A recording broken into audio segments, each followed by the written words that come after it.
Fear. Fear is power. Leaders understand that.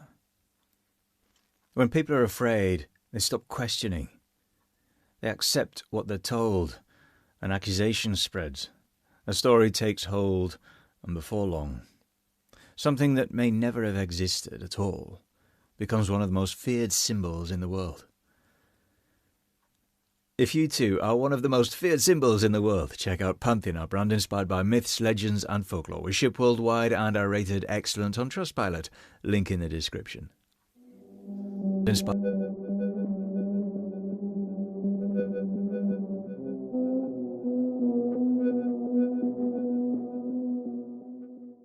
In the early hours of Friday, October the 13th, 1307, royal officers moved across France with sealed orders in their hands. The instruction had been prepared in secret. They were opened at the same time in different cities, towns and commanderies, ensuring that no warning could be spread ahead of the arrests. And before sunrise, doors were forced open, property seized, and men taken into custody. The targets were members of the Knights Templar. For nearly 2 centuries, the Templars had been one of the most powerful organizations in Europe, originally founded to protect Christian pilgrims traveling to Jerusalem during the Crusades. They evolved into something far larger, though. They built fortresses across Holy Land, developed complex financial networks, and accumulated enormous wealth through donations, land ownership, and banking activities. Kings borrowed money from them. Nobles entrusted them with assets. The papacy granted them privileges that placed them outside the authority of local rulers. They were warriors, financiers, and administrators all at once.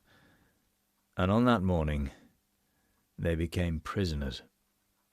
Thousands of Templars were arrested across France in a coordinated operation ordered by King Philip IV.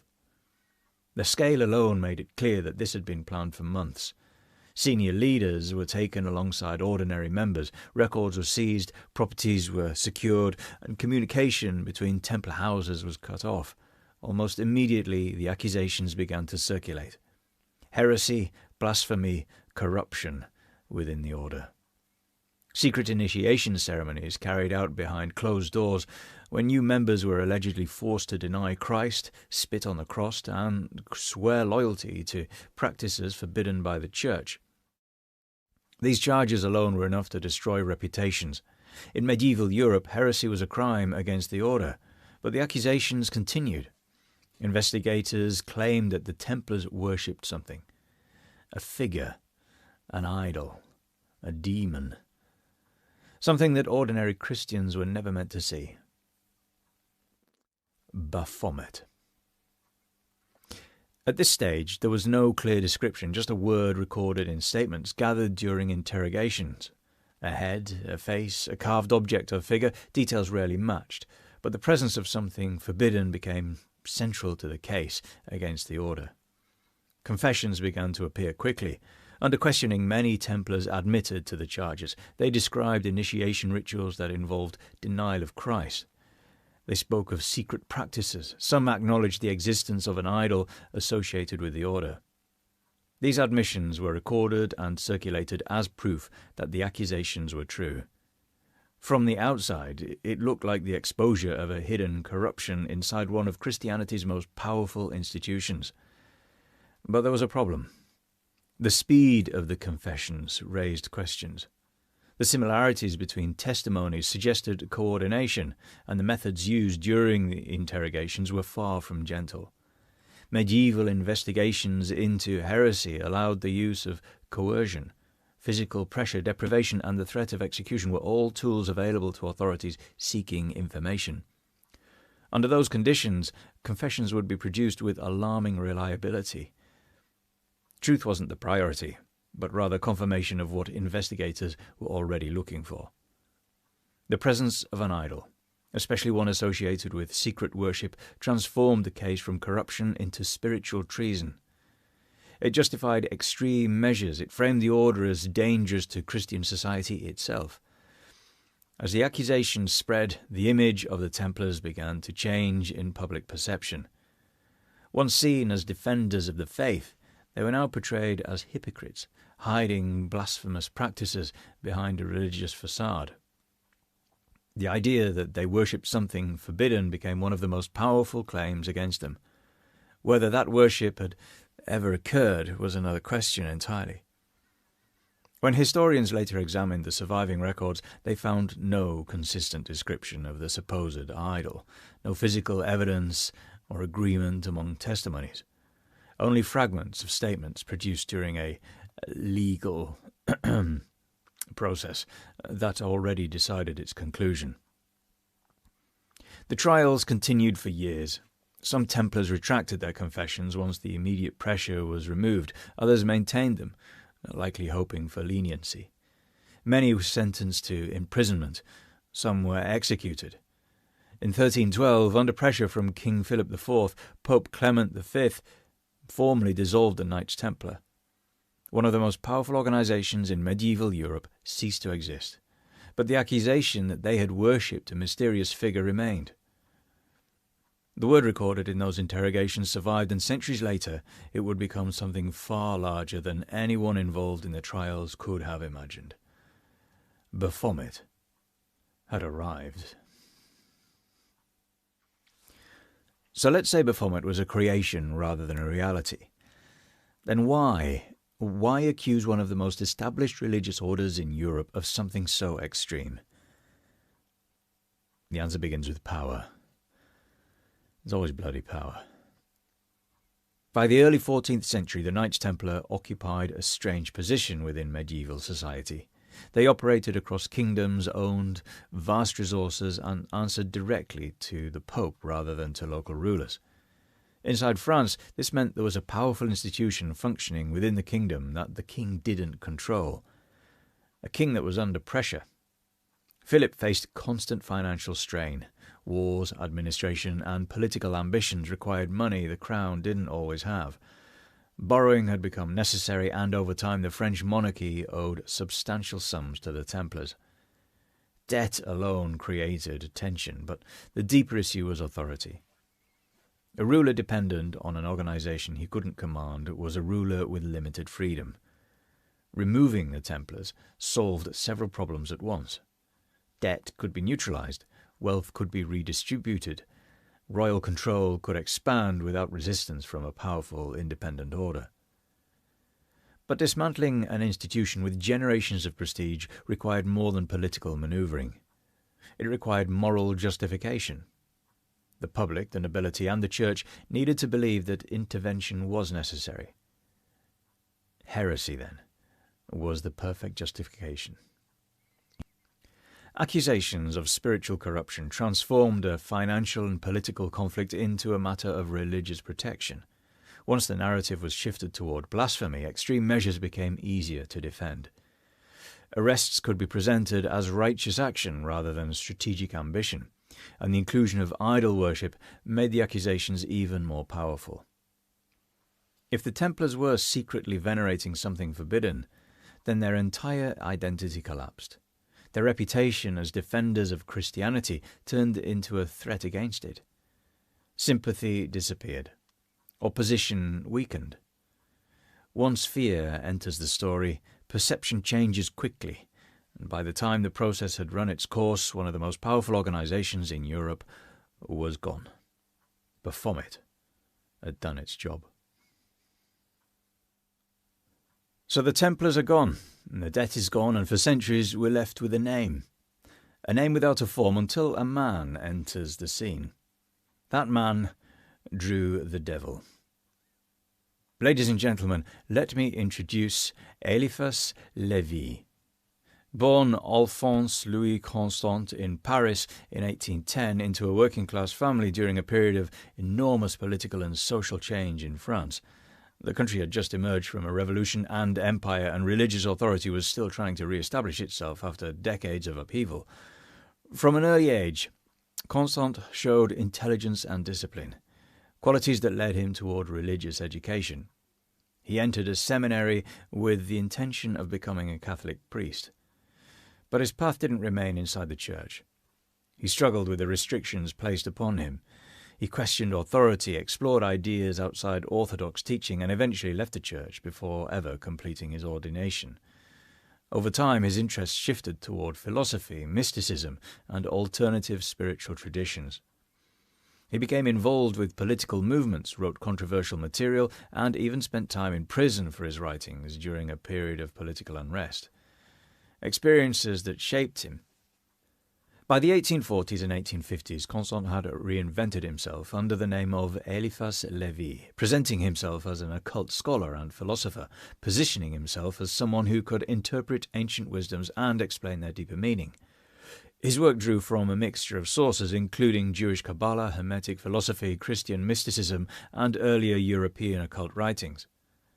At that time, interest in secret knowledge was growing across Europe. Scholars, writers, and intellectual societies were searching for connections between religions and older traditions, looking for patterns that suggested a hidden structure behind human belief systems. The medieval world was being re-examined, and the Knights Templar, already surrounded by rumours, became part of that curiosity.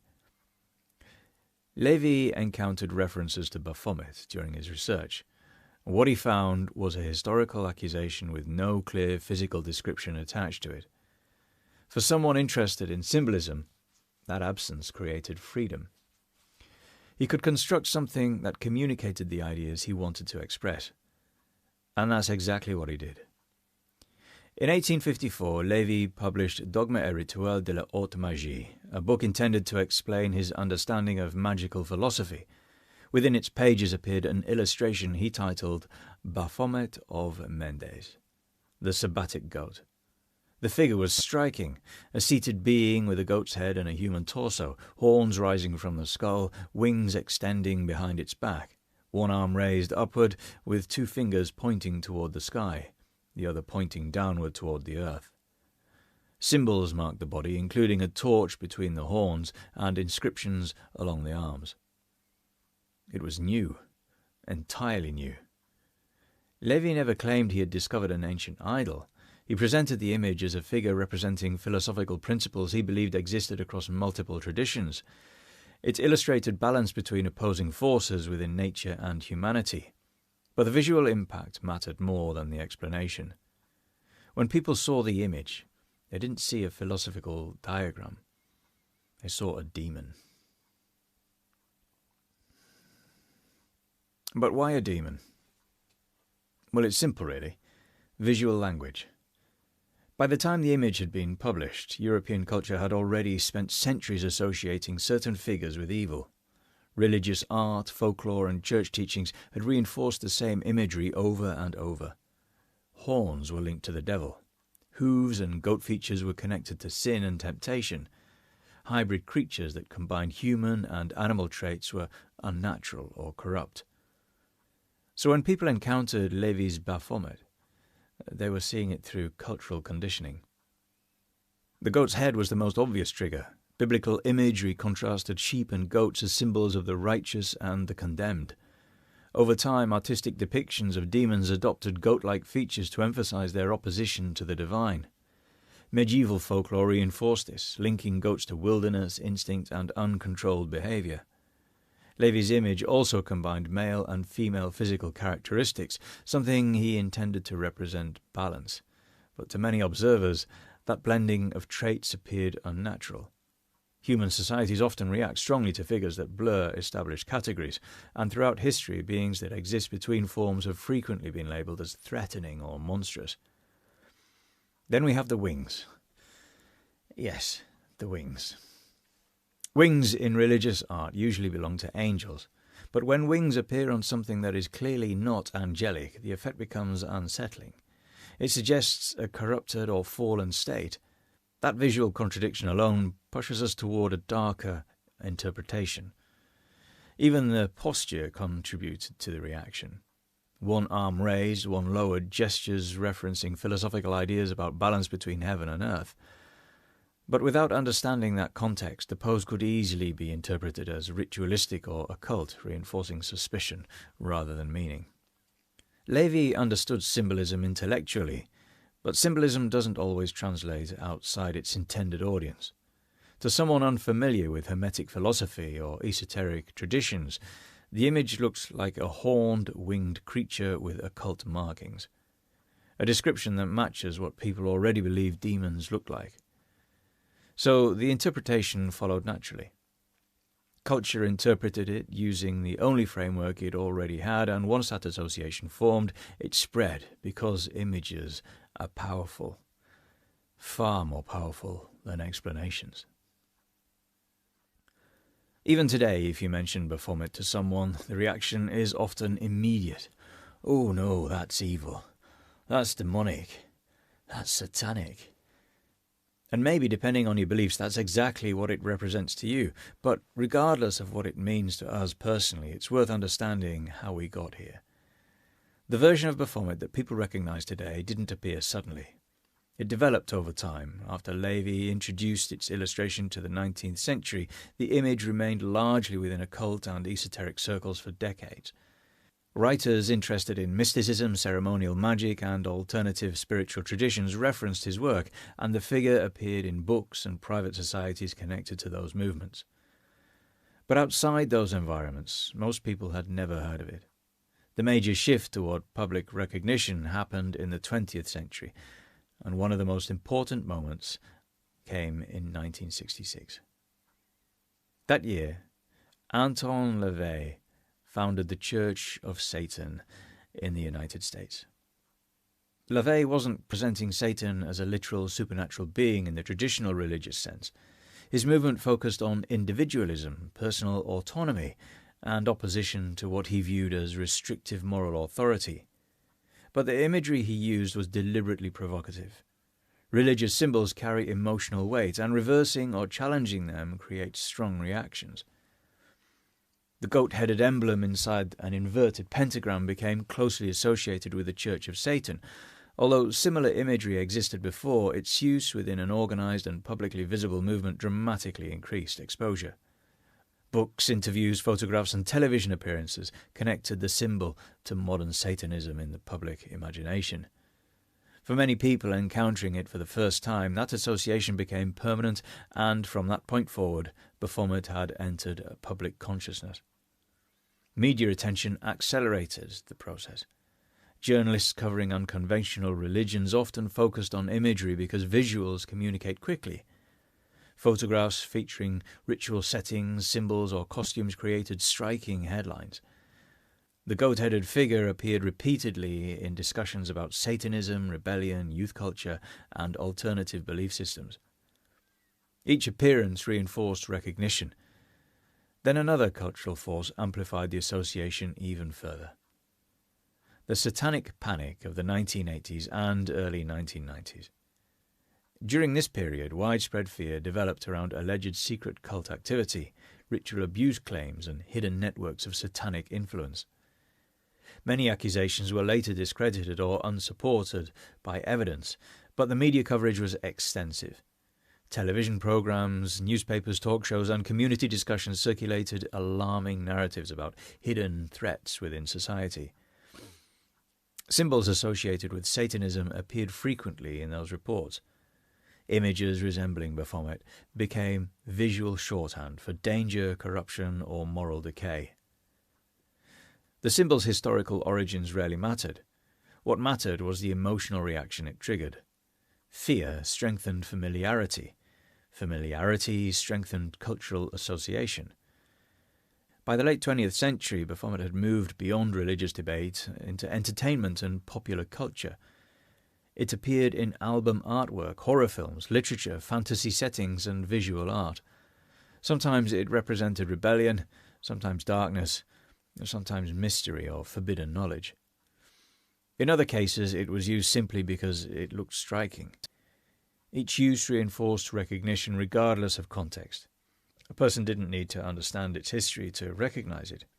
It had become part of visual culture. Then, in the 21st century, its role expanded again. Baphomet began appearing in legal and political activism, particularly in disputes involving religious representation in public spaces. When governments allowed certain religious monuments on public property, activists introduced Baphomet imagery to challenge whether equal access would be granted to other belief systems. The resulting debates generated protests, arguments, and widespread media attention.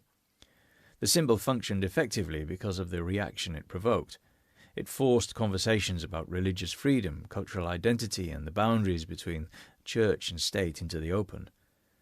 Supporters viewed it as a statement about equality or individual rights, and critics viewed it as an offensive or threatening thing. Both responses increased visibility, and modern technology multiplied the effect.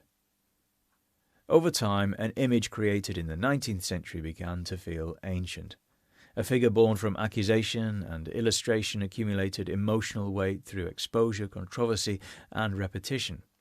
People who had never studied the occult, philosophy, or medieval history still recognized it immediately, which leads to an important realization.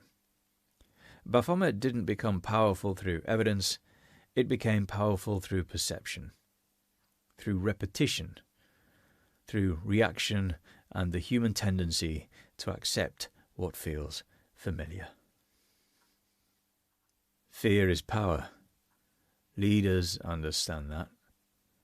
When people are afraid, they stop questioning. They accept what they're told. We like to think we're different from those people who stood in the mud and watched the Templars burn. We think we're too smart, too connected, too modern to fall for a ghost story. But we aren't. Baphomet is just a name. The image is just ink. The only thing that gives it life is the flicker of recognition in our own eyes when we're told to be afraid. The horror isn't that someone invented a demon, but that 700 years later, we still recognize it on command. We are the battery that keeps the symbol alive. Every time we recoil without thinking, every time we judge without knowing, we are finishing the work that Philip started in 1307. The goat isn't coming for us. It never was. But the people who want us to believe it, they're already here.